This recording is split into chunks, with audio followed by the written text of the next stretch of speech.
Dear students, in this unit, we are going to discuss the use of imagery as a thematic device in Shakespeare's Macbeth. William Shakespeare's tragedy, Macbeth, is renowned for its rich and evocative imagery, which serves as a powerful thematic device throughout the play. The vivid and often gruesome imagery not only enhances the atmospheric quality of the work, but also reinforces its central themes of ambition, guilt, and the corruption of power. By examining the key imagery patterns in Macbeth, we can gain deeper insights into the characters' psychological states and overarching themes of the play. The first image that we look at is the image of light and darkness. In Macbeth, Shakespeare frequently employs the imagery of light and darkness to symbolize the struggle between good and evil, clarity and confusion, and life and death. So these images not only enrich the play's atmosphere but also reflect the inner turmoil of its characters. So from the ominous darkness that envelops Macbeth's world after he succumbs to ambition, to the fleeting glimpses of light that symbolize hope and virtue, this imagery is central to the play's exploration of moral ambiguity and human frailty. Throughout Macbeth, light is often associated with goodness, truth, and the rightful order. For instance, when Duncan arrives at Macbeth's castle, he comments on the pleasantness of the day, saying, "This castle hath a pleasant seat. The air nimbly and sweetly recommends itself." So here we can see that this reference to the serene and light-filled surroundings ironically contrast with the dark deeds that are about to occur within the castle walls. So here light symbolizes the natural order and the goodness that Duncan represents, which is soon to be disrupted by Macbeth's kind of ambition. Moreover, Banquo, paragon of integrity and loyalty, is often associated with light. His moral clarity and loyalty to the rightful king stand in stark contrast to Macbeth's moral descent. Banquo's ghost, which haunts Macbeth, serves as a reminder of the light and goodness that Macbeth has extinguished in his quest for power. On the other hand, darkness is a recurring motif that represents evil, chaos, and the unknown. From the very beginning of the play, we see that the entire play is shrouded in darkness. The witches who embody chaos and malevolence make their first appearance amidst thunder and lightning, setting a foreboding tone. So their presence in the darkened heath reflects the moral confusion and evil that will soon pervade Macbeth's life. As Macbeth contemplates the murder of Duncan, he calls upon darkness to hide his nefarious intentions. We see in Act 1, Scene 1, he says, "Stars, hide your fires. Let not light see my black and deep desires." So here Macbeth explicitly associates darkness with his sinister ambitions, seeking to cloak his actions in obscurity. This invocation of darkness underscores his moral blindness and willingness to forsake the light of virtue. Darkness pervades the play, and darkness symbolizes the horror of the deed. Many scenes are set in darkness. Duncan arrives at Inverness as night falls. He is murdered during the night. Banquo returns from his last ride as night is falling. So even the daylight scenes are mostly gloomy in their setting. A blasted heat, wrapped in mist, a dark cover, and the murder of Duncan is followed by darkness at noon strangles the travelling lamp, and darkness does face the earth, and dark night entomb when living light should kiss it. So the association with the crucifixion of Christ is very much evident in the scene. Lady Macbeth invokes darkness. Calm thick night and pall thee in the dunnest smoke of hell. So night equals evil, as does hell. But Lady Macbeth is conscious of the presence of light and heaven. So she says, nor heaven peep through the blanket of the dark. Macbeth also addresses darkness. Calm ceiling night, scarp of the tender eye of pitiful day. So there is a contrast between good and evil through the contrast between light and darkness, heaven and hell. In both Macbeth and Lady Macbeth, goodness is not totally extinguished, although evil darkens their minds. So imagery is used to reveal the dimension of the characters. It also anticipates the horrible action. As we can see, Shakespeare writes, there is a husbandry in heaven, their candles are all out. So here we see that the darkness provides the natural cover for the unnatural murder. Macbeth refers to night as nature seems dead. Macbeth's greetings to the witches in Act 4, Scene 1, when he says, you secret black and midnight hags, is a further extension of his complete recognition of the evil courses he has embraced. So the moral ambivalence of Macbeth and Lady Macbeth is eloquently articulated through these images. There is a firm orientation of good and evil both in the theme and in the characters. At the end of their careers, both Macbeth and Lady Macbeth need light.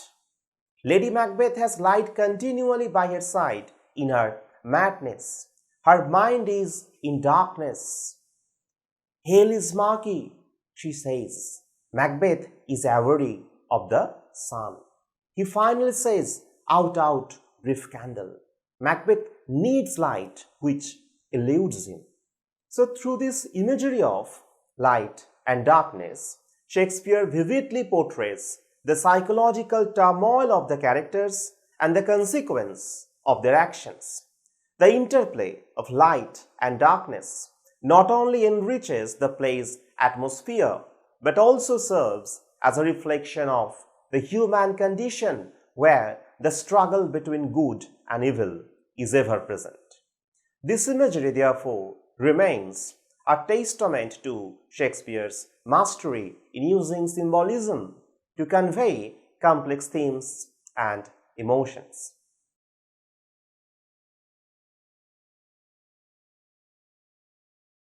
The next image that we look at is the blood imagery in Macbeth.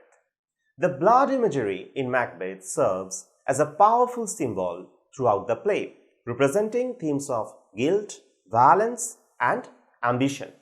So this imagery enhances the emotional intensity and the depth of the characters' experiences, ultimately contributing to the tragic arc of Macbeth's story.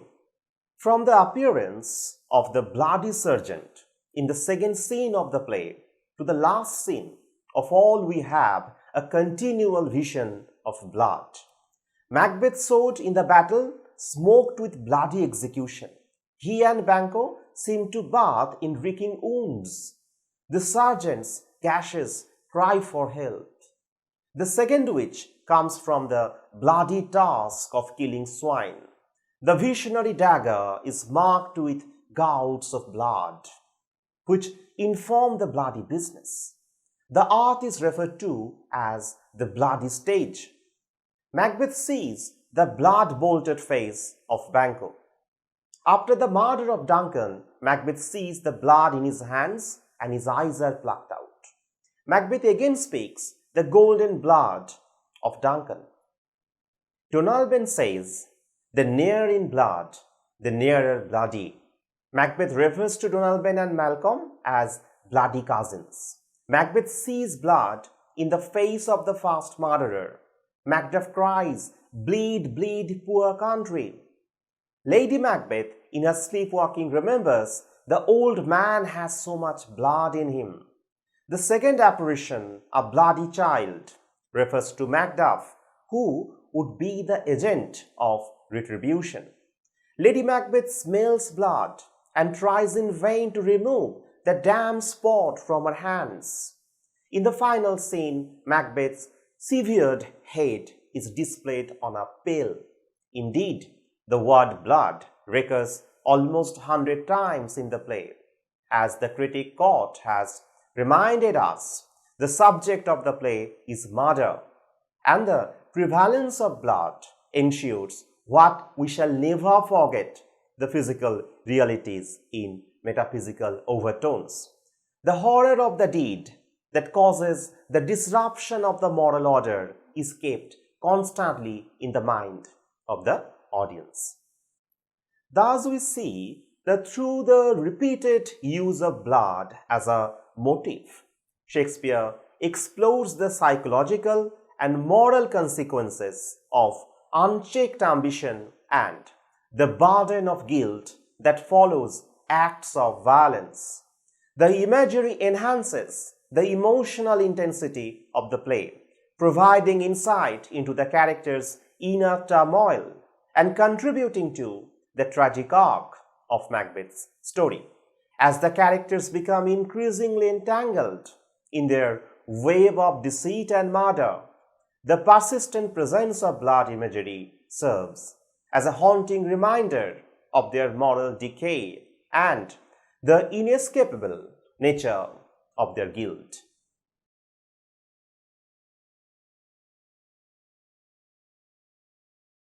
The next image we shall look at is the image of sleep. So among the rich tapestry of imagery, the motif of sleep stands out as particularly significant. Sleep imagery in Macbeth serves multiple functions. It underscores the psychological turmoil of the characters, acts as a symbol of innocence and peace, and highlights the disruption caused by regicide and moral corruption. The horror of the deed is connected with the lack of sleep and terrible dreams. After the murder of Duncan, Macbeth and his wife sleep in the affliction of these terrible dreams that shake us nightly. The key passage in the theme of sleeplessness occurs just after the murder of Duncan, when Macbeth hears a voice which cries, "Sleep no more." It is the echo of his own conscience. As Bradley noted, the voice denounced on him as if his three names, Glamis, Carter, Macbeth, gave him the three personalities to suffer in, the doom of sleeplessness. And as the critic Murray puts it, he has murdered sleep. The murder of a sleeping guest, the murder of a sleeping king, and the murder of a saintly old man, the murder of Sleepy itself carries within it the appropriate retribution of insomnia. Macbeth lacks the season of all natures, sleep. Lady Macbeth walks and sleeps. The nightmares of the guilty pain and the return of Banquo from the grave symbolizes the haunting of the present by the past. Macbeth is insensitive to the news of the death of his wife and makes a soliloquy on the death of all men and the death of the human illusions. So sleeplessness is the disruption of the order of self. At the very end of the play, Macbeth announces with the death of the tyrant. The time is free, and Malcolm promises without a large expense of time to do what is necessary and to bring back order out of chaos. So the critic Middleton Murray has suggested that the theme of sleep is linked with the theme of time.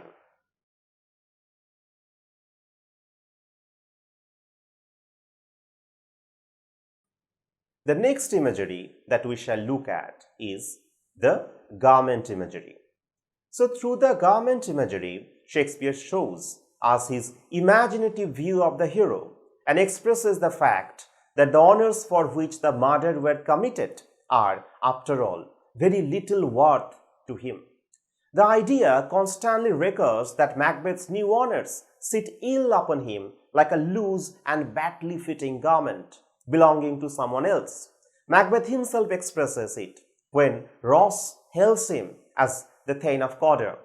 He says, "Why do you dress me in the borrowed robes?" Banquo echoes that feeling when he finds Macbeth wrapped.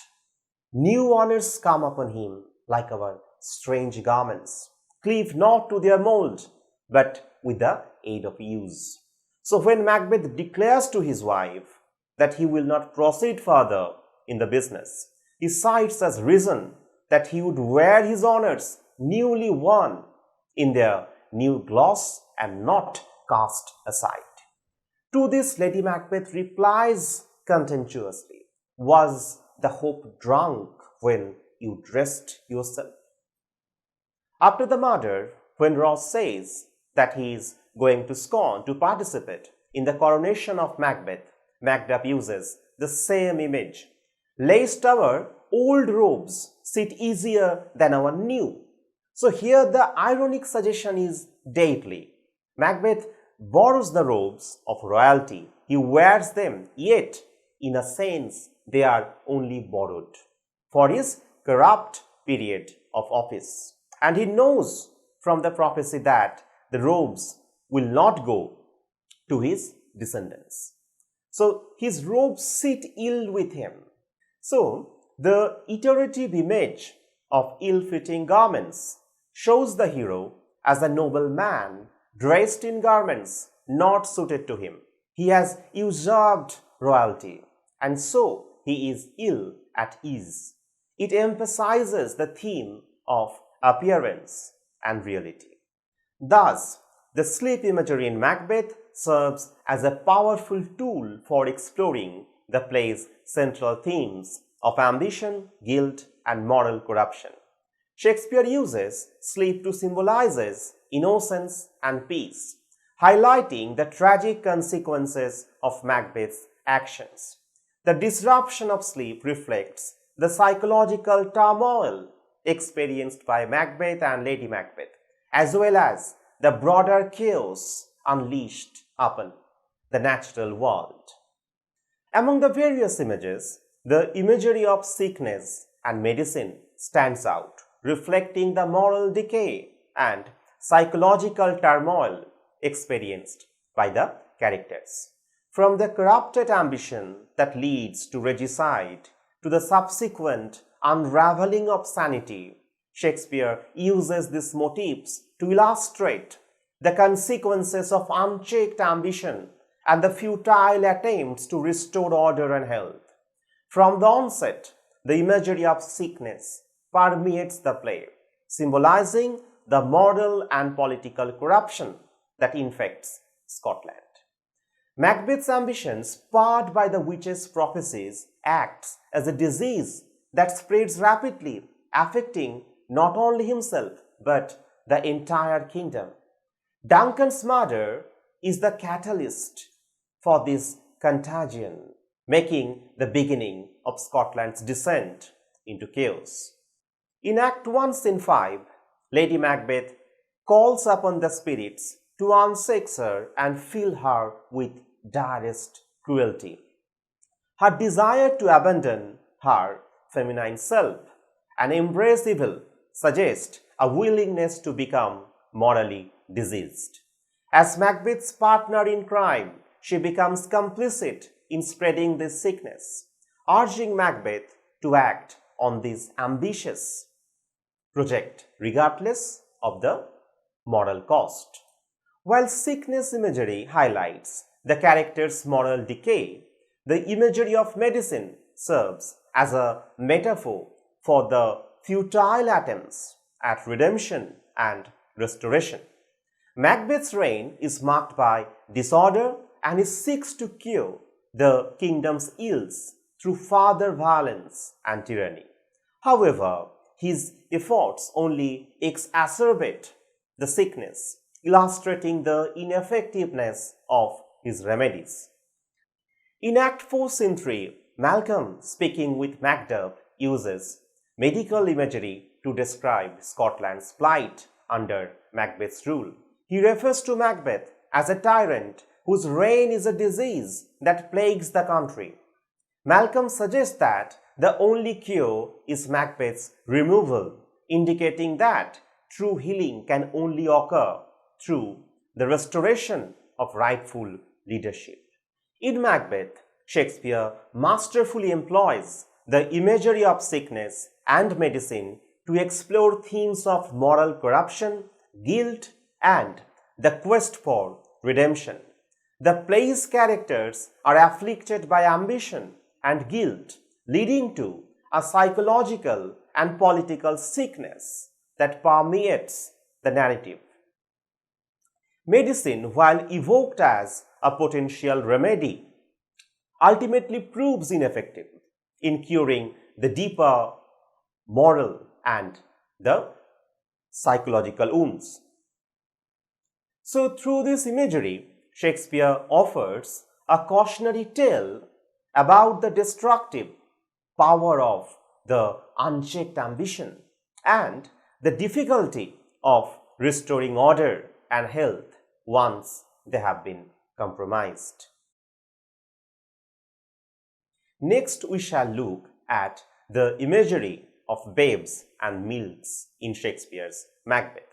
It is an important symbol used by the dramatist to explore the themes of innocence, ambition, and the subversion of natural order.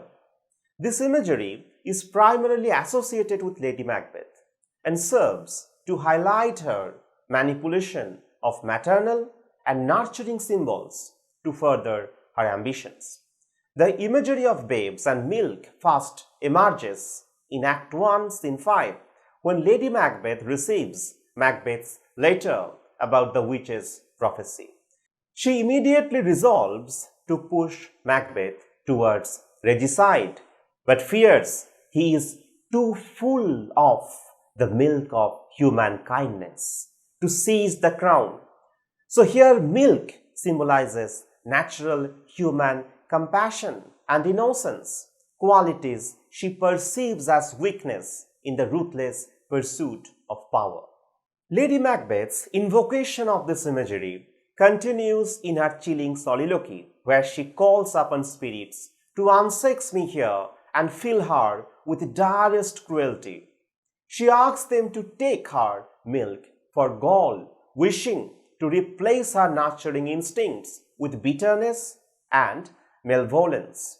So this transformation underscores her desire to reject her feminine self and the associated qualities of compassion and nurture in favor of ambition and ruthlessness. So this imagery of babes and milk also serves to highlight the subversion of the natural order, a recurring theme in the play. Lady Macbeth's desire to rid herself of maternal instincts runs counter to the natural role of women as nurturers. Her willingness to cast aside these instincts for power reflects the broader disruption of order and morality that Macbeth's actions unleash upon Scotland.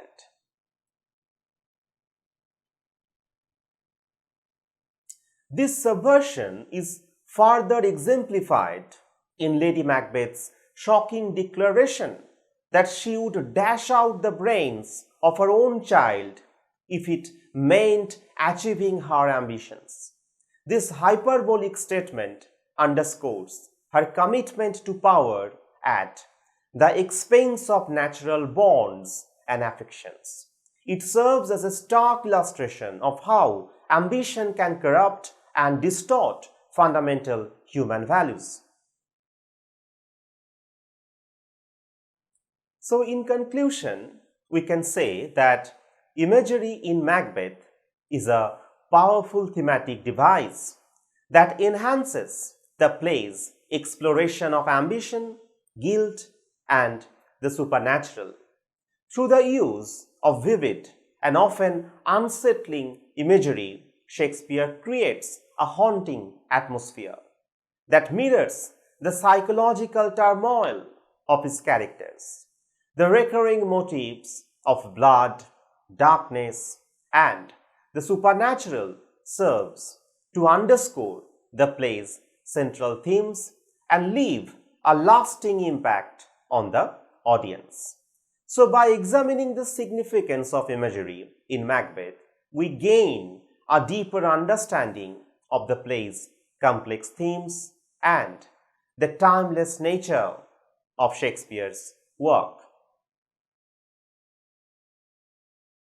Now, we shall look at the probable topics from this unit. The first important topic that you can ponder over is to look at the way that Shakespeare uses light and darkness imagery to reflect the moral ambiguity of Macbeth and Lady Macbeth, particularly in their actions and psychological states. So, this topic where we can see that the image of light and darkness serves to symbolize the moral ambiguity of the characters is a very important one. The next topic that we should keep in mind, that is the significance of the blood imagery in Macbeth. And we have seen already that how Shakespeare has used the image of blood as a multifaceted symbol and image that contribute to the overall theme of the play. The next important topic that you should prepare is the role of the dress imagery. And you can see that the dress imagery in Macbeth illustrates a kind of discomfort with his new titles. And the dress imagery also highlights or accentuates the theme of appearance and reality. So, the garment imagery has been used by the dramatist to bring home the hiatus, the difference between the appearance and the reality. And many times we see that Macbeth is feeling uncomfortable with the new dress, just as he feels uncomfortable with a new title that he has got. The next topic that is important is you should look at the way that the dramatist has presented the imagery of sickness and medicine as a metaphor. In this play, we see that the dramatist has used the image of sickness and medicine as a metaphor for the moral decay in Scotland, because Macbeth's rule has ushered in a nightmarish world where things have gone topsy-turvy. So, this image of sickness and medicine contribute to the overall moral degradation that happens in Scotland under Macbeth's rule. Last but not the least, you should also look at the use of maternal imagery as used by Lady Macbeth, especially the references to milk that reflects her ambition, and also the subversion of natural order, as we have discussed already in this unit.